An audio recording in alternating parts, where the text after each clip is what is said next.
So you are talking here about something that is, they throw right away in non-duality or direct path. They throw it right away from the beginning. They say, realize that whatever you are aware of implies that there is this perceiving presence that you are, this perceiving presence, and just stay as that. This presence is aware of objects and aware of itself. So presence aware of itself.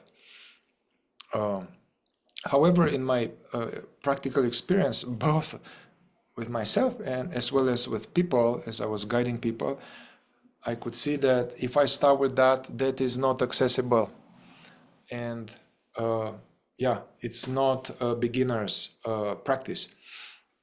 And it can lead to a lot of mindfuckery, a lot of the mind trying to figure out this awareness, which is the invisible man. So that's why we can start with something prior to that, some type of conscious effort that will sooner or later lead to presence being more present online and then becoming aware of itself. So this prior practice is what's called in the fourth way is self-observation, or being present to what's happening, being present to phenomena, observing phenomena. In other traditions, watchfulness in a Christian mysticism, in the Desert Fathers, like watchfulness, sobriety, being present. In Buddhism, Thich Nhat Hanh will use the word mindfulness, although when there is a lot of mindfulness, actually there's very little mind. So this mindfulness is a little deceiving, but this people know what this mindfulness is. So this kind of the conscious effort of instead of being in the mind, in the thoughts, to pay attention to what's in the present, to notice. So that's what is that is the first step in my understanding. The first step to understand this effort, because it requires effort initially, because we are so accustomed to attention being sucked into the mind loops. So to kind of bring attention and anchor it into the sense field, as it said, to instead of being lost in thought as I walk or I sit on a bench, to be present to the breeze, to be present to the sounds, to be present to the sights, be aware, notice, be present to the inner world, impulses, urges, thoughts, feelings, and to the outer world. So that's what can be initiated right away. And one thing it's important here to say is that observing doesn't imply commenting or psychologizing, or it's just like a silent watching is present to the phenomena. Often when we start that, we watch silently and we notice something, and then there will be a comment, or there will be a judgment about what we observe, or there will be, so we stop actually being present, and thoughts, commentary, narration comes about it. Now observation stop. So in the fourth way, there's this idea to train yourself to observe Mihai, everything to do Mihai, as a curious, interesting stranger, without judging it, trying to get rid of it.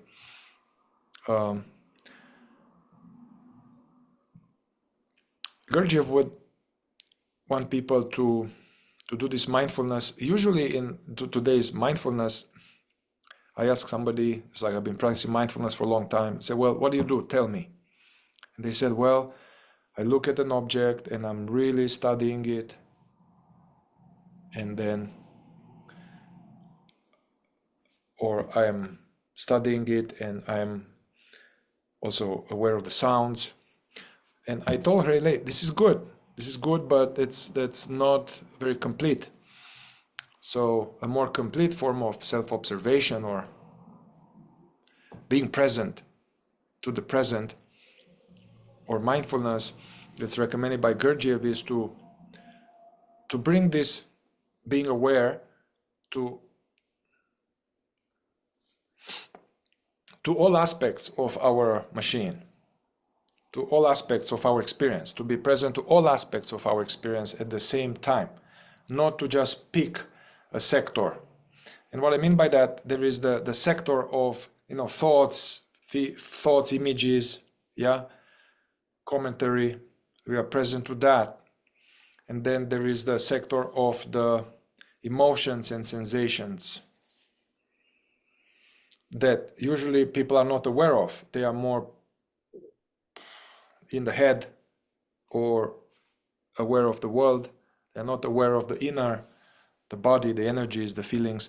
So to be present to what arises in the mind, to be present to what arises in the body, and also not be oblivious of the world. So be anchored, still hearing, smelling. So to practice living like this and to initiate this attempt more and more frequently and to stay longer and longer. So now in this, awareness is still not aware of itself, but it's being jump-started to be less dormant, to be at least awake to something which is here rather than start dreaming it. And when we start doing this, being present effort, then we see how quickly this will degenerate into thinking and into more thinking about the work and then thinking about my job and thinking about other people. So this being present effort lapses into some obstacle, into being in daydreaming or so the more that's how we're going to verify sleep, by initiating this being present to more and more and realize how weak is this muscle and how very quickly we revert to the normal state of being, which in the fourth way is called the second state, waking sleep, which is characterized by basically the second state or waking sleep, the normal state of everybody, is actually, as you said it, what happens when awareness is dormant. Then this happens. Checked out in imagination, sucked into a feeling, sucked into judgments, having emotions about it, but not liking them, not wanting to feel them. And I can be in a beautiful meadow. There's no problem at all. It's beautiful. And I'm miserable with all of this inner videos and churning.